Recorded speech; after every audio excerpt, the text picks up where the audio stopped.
So good morning, everyone, and thank you very much for inviting me to give this talk. It's a pity that I cannot do it live and also see you because I miss everyone these days, and especially nice people like you. But nonetheless, it's an honor and a pleasure to give this talk.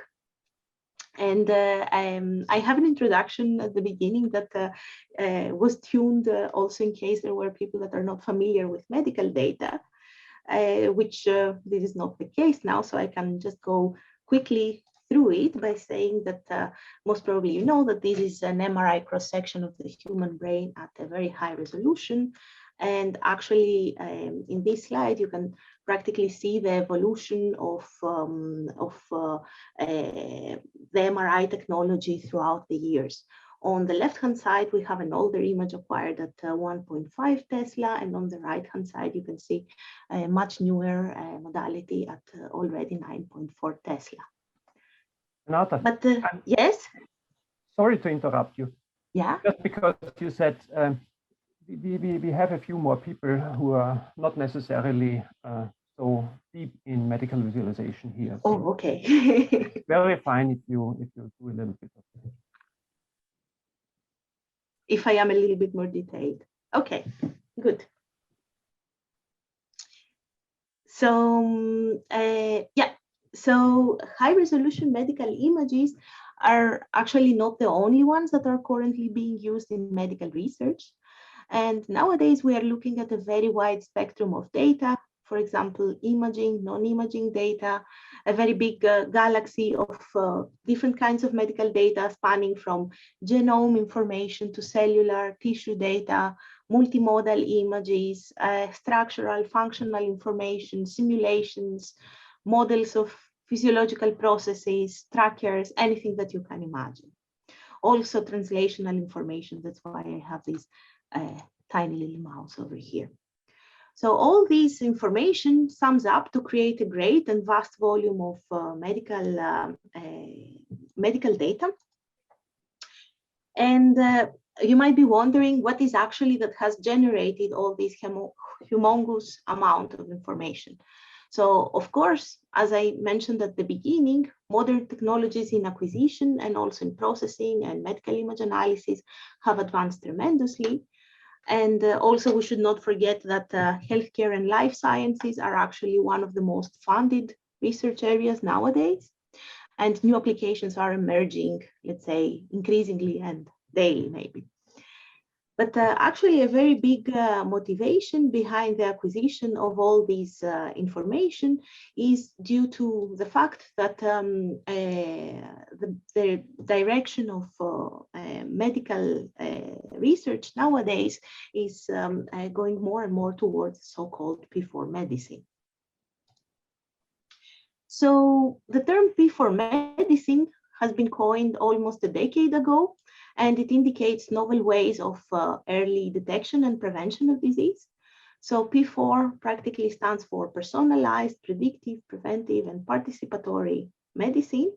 And it indicates that the diagnosis or treatment can be tailored to each specific individual. The risk factors can be identified early, and also they can be addressed before manifestation. And also individuals such as patients can be actively involved into all processes. So P4 medicine practically requires the acquisition of and analysis of all kinds of data that you can actually get from a patient. And all these new data that I talked about before are out there. They're being collected from patients and or simulated as well, and they are practically waiting to be visualized, explored, and analyzed. So today I want to talk about one of the most natural ways of analyzing this kind of data. So on one side, I will be talking about visual analytics, and then I will talk a little bit about my recent research work that I am quite excited about the last year or so, which was on physicalization. So we all know, I hope, what visual analytics stands for. Is a scientific field that combines automated analysis techniques, for example, machine learning, data mining, statistics, with interactive visualizations, and the purpose is to support understanding, reasoning, decision-making, also with respect to complex and big data sets. So visual analytics has been applied to medical scenarios among all different kinds of applications. And among all applications that are also in the biomedical field, I would like to show you how visual analytics has been supporting in the past the personalization, predictiveness, and preventiveness in the context of prostate cancer radiotherapy. So why specifically prostate cancer radiotherapy?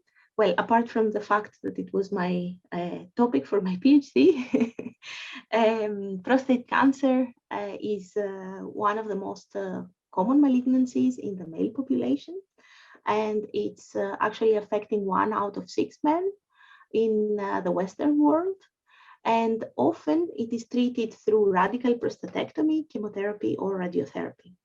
So radiotherapy is one of the most common treatments used in cancer nowadays.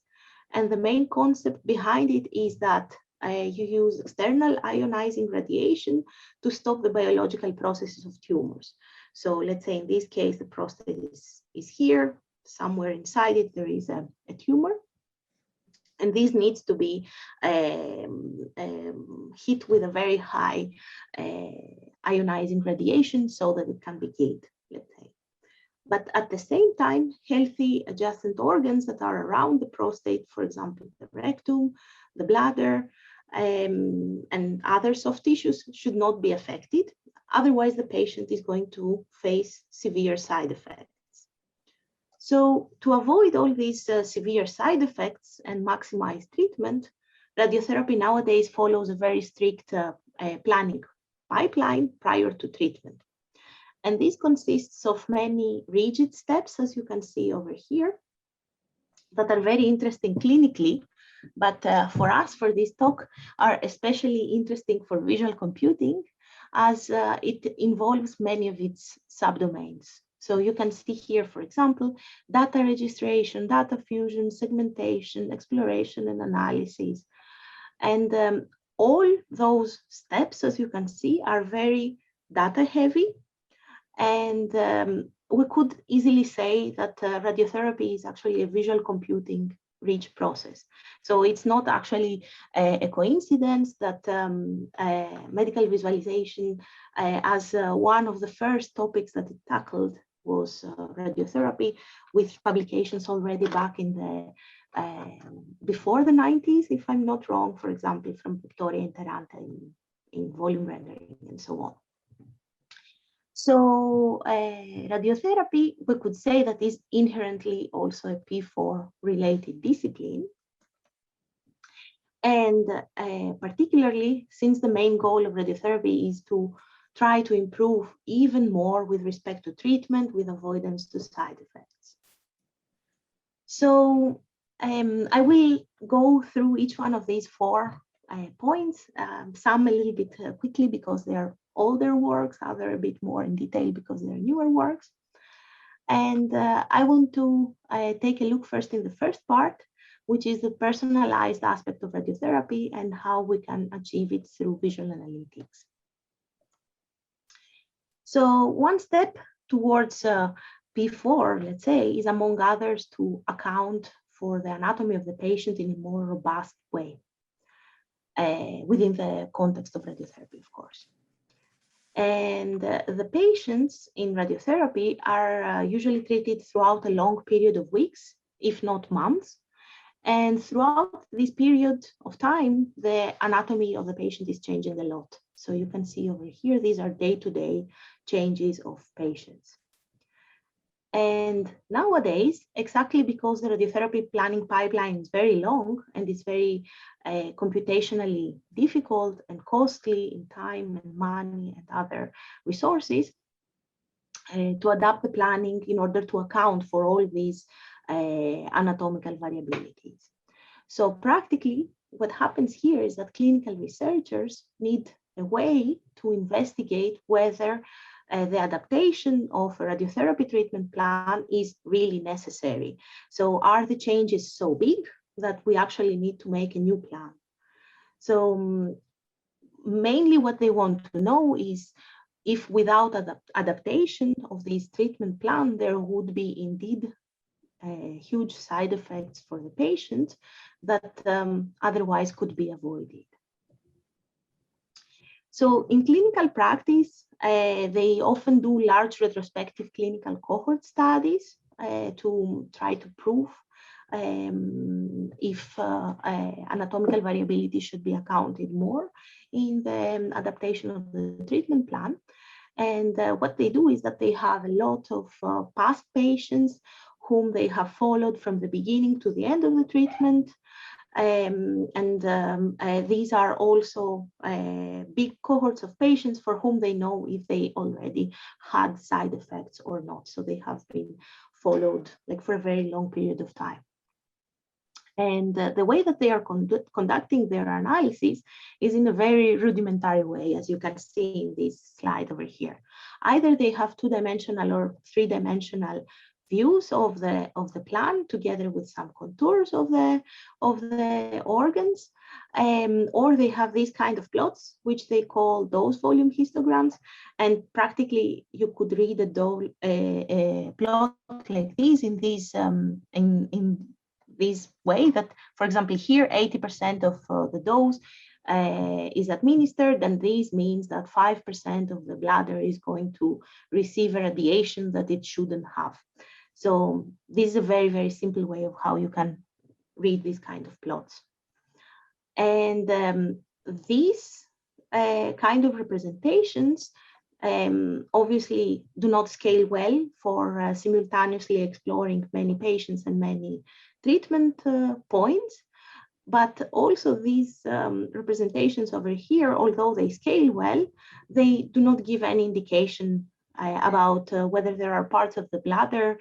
They give just an indication about whether there is a generic part of the bladder that is affected by radiation, but they don't tell you this is the part that is affected exactly. So we got together with domain experts from the Particle Therapy Center in Aarhus University Hospital. And I've been working with these people, Ludwig Muren in particular, for almost 8 to 9 years now, 8, yeah. And we brought also additional expertise from the Medical School of San Diego. And we decided to start very small and to investigate just one first organ, the bladder, because it is quite big and it is quite varying in shape, and it causes quite some problems in radiotherapy. And then the idea was that we would move to the entire pelvis. And when I say entire pelvis, I mean additional organs. And then we would try to go also preventive. So to do this project, we followed an iterative co-design process, which, as you can see here, has not been linear at all. So we had like many reiterations and rethinking and going back to previous steps and redefining stuff. And with regard to the first project, we started by designing the bladder runner. So this is already 3 years old. And this tool was allowing clinical researchers to visually explore and analyze the impact of bladder shape variations throughout the duration of a treatment. So throughout 13 weeks, actually. And they could follow how the bladder shape evolves and how does this affect the treatment in an individual patient and also in a cohort of patients. So to do this, we use shape space analysis, dimensionality reduction, clustering, and multiple interactive linked views. And we had these 3 main goals. So first of all, we need to know how much the shape of a bladder varies, then how much the administered dose vary with respect to this changing bladder shape, and finally, toxicity risk. So is this patient going to get a side effect or not? So I have the impression that actually Meister talked about it either last year or 2 years ago. That's why I'm going a little bit faster, because I want to show you the newer things. So the idea here was that when we have an individual patient, we extract a number of shape descriptors for his bladder, and these are all the time points that we have available for these patients. And then once we have these bladder shape variation descriptors, we can actually put them into a dimensionality reduction and a clustering step and visualize them, and also show how the shape varies with this onion-like representation of coverage levels. And after that, we can also show the dose distribution at each one of those onion rings, let's say, of the bladder, as you can see here. And finally, we can also identify whether there was a toxicity risk for the patient. So here you see two parts. One is like parts that have been under radiated and parts that are over radiated. Obviously, they care more about the over radiated part. The under radiated part, they just added because it could be an indication that there could be an under radiation of the prostate as well. So this is just as a matter of completion. So what I showed you now was the pipeline for the individual patient, but obviously this was extensively in the same way for a cohort of patients. And what came out of this whole story was actually a paper that our collaborators published in the Viro journal. And practically what came out was that the bladder runner, for the first time, allowed them to go beyond their simple 2D, 3D treatment plans or their histogram plots and obtain new knowledge to conduct for the first time a retrospective clinical study on 258 patients that practically showed that bladder shape analysis could be used for having a first idea on which patients or which patient groups might get side effects. So now we had to go bigger and to try to add also a real predictive character, let's say, to our tool.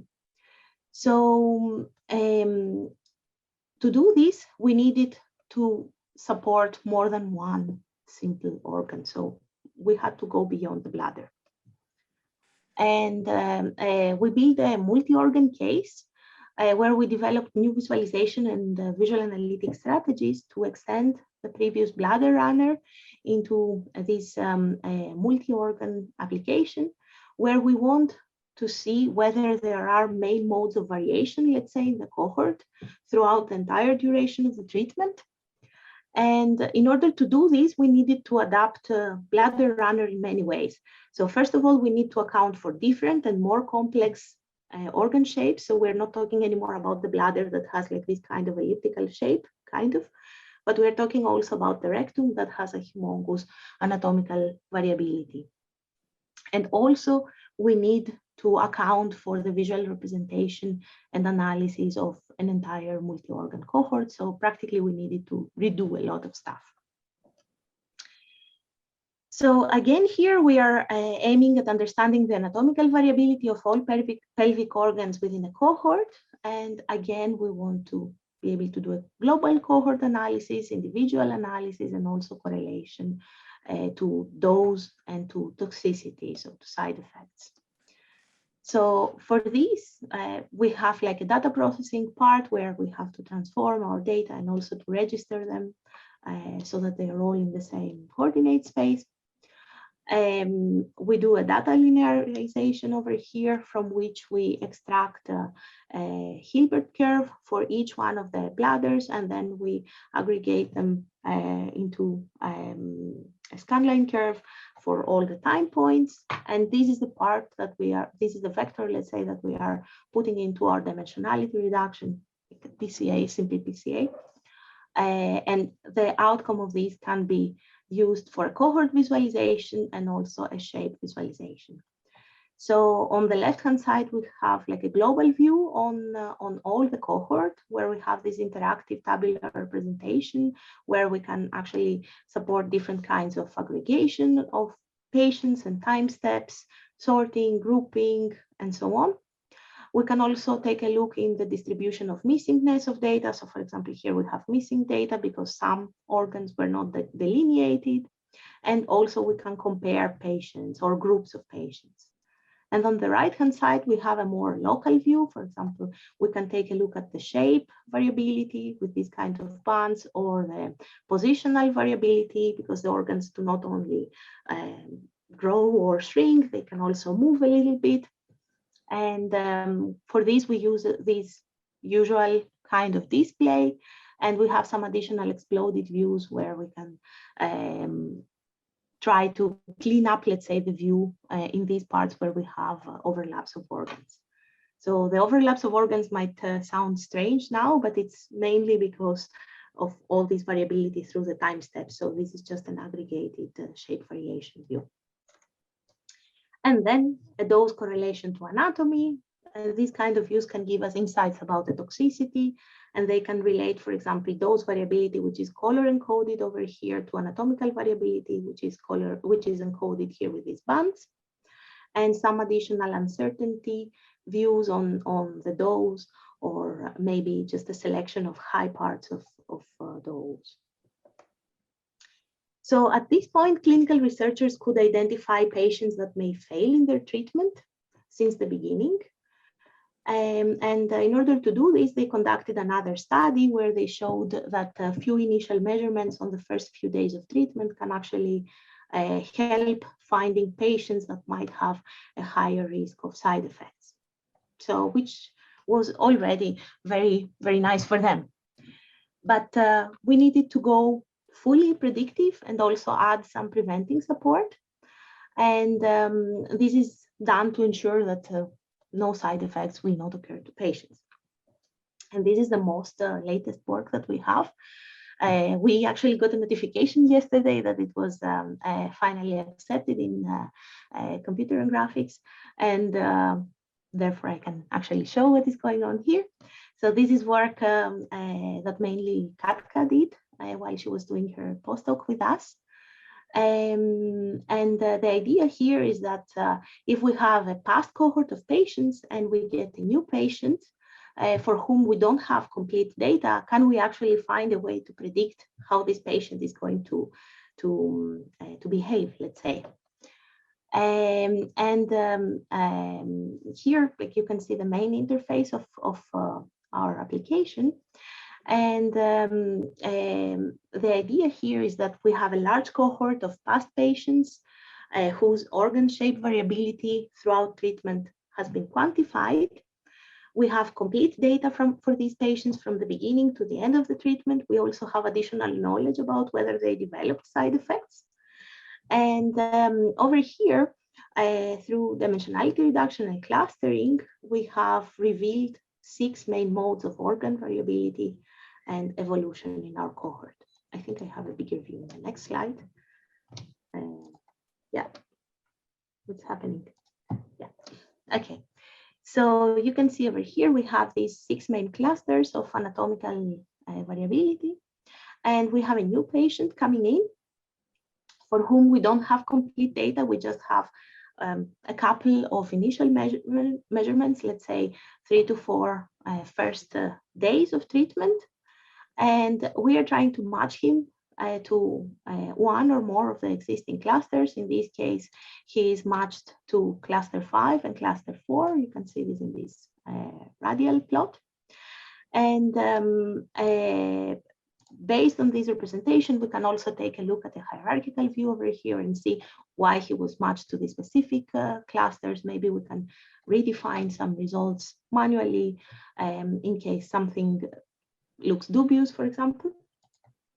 And the next step is that we employ these few data points of the new patient together with the most matching clusters.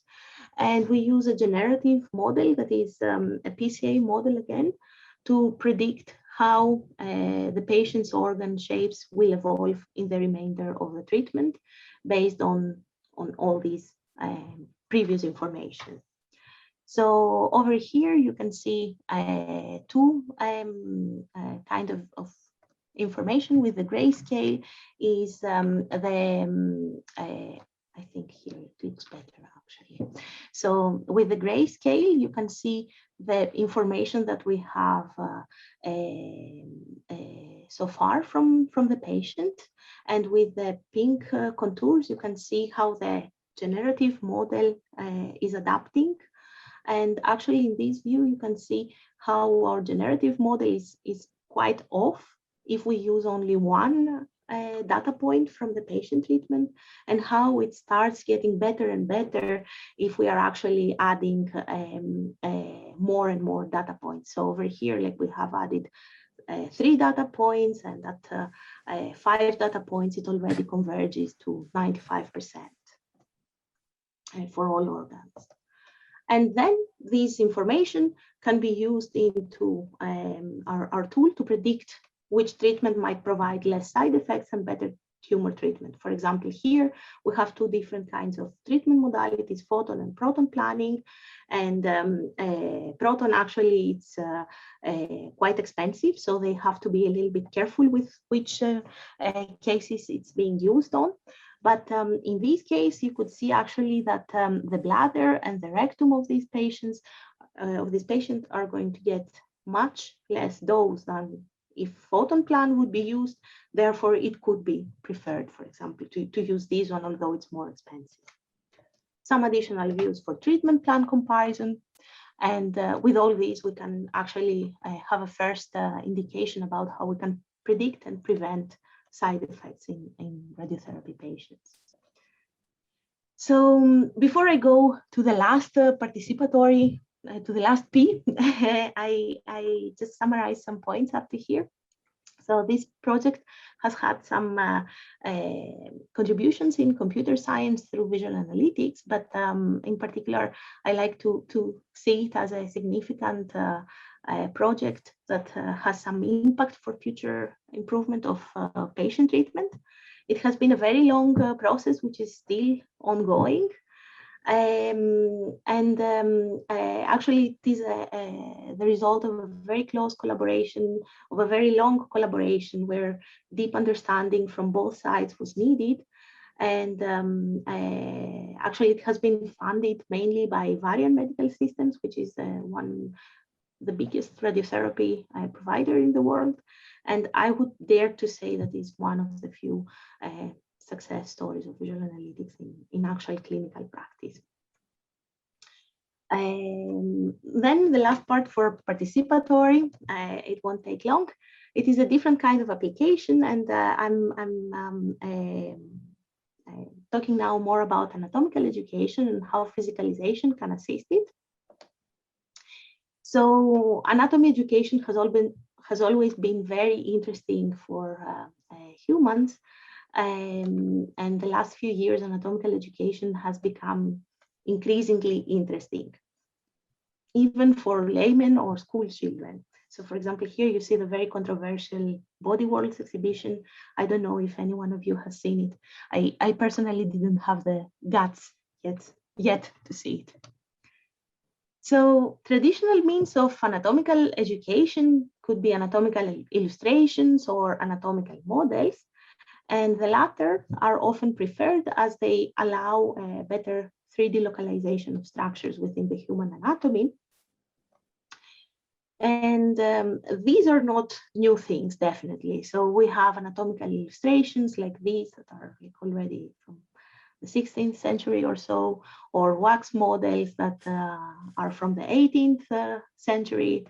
And even these super beautiful and at the same time super creepy examples of anatomical Venuses.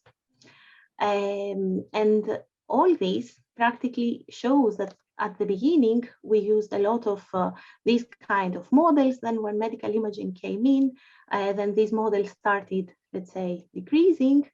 And with more and more advancements of medical imaging, they keep actually decreasing. But some years ago, the domain of data physicalization emerged, and it actually showed that physical visualizations can be effective, and sometimes even more than their virtual counterparts. And this is mainly because they are engaging and they have unique properties that involve all our different senses. So not only vision, like on-screen visualizations. And data physicalization revolves around the idea of creating a physical data model, like this one here for parallel coordinate plots. And medical data physicalization has mainly been limited to 3D printing, which is still not very accessible for the general population. It's expensive, it's complex, it takes knowledge and time to build these kind of fabricated models. So we have here two very brief examples of the anatomical edutainer. First of all, that is a workflow that we created to support affordable paper-based physicalizations of the human anatomy. And this is work of a student of mine, Marvin Schindler, who developed an approach to support the easy generation of two-dimensional and three-dimensional physicalizations for tangible and interactive anatomical edutainment. And these physicalizations work mainly on the basis of being very accessible and very cheap, because they use simple materials like just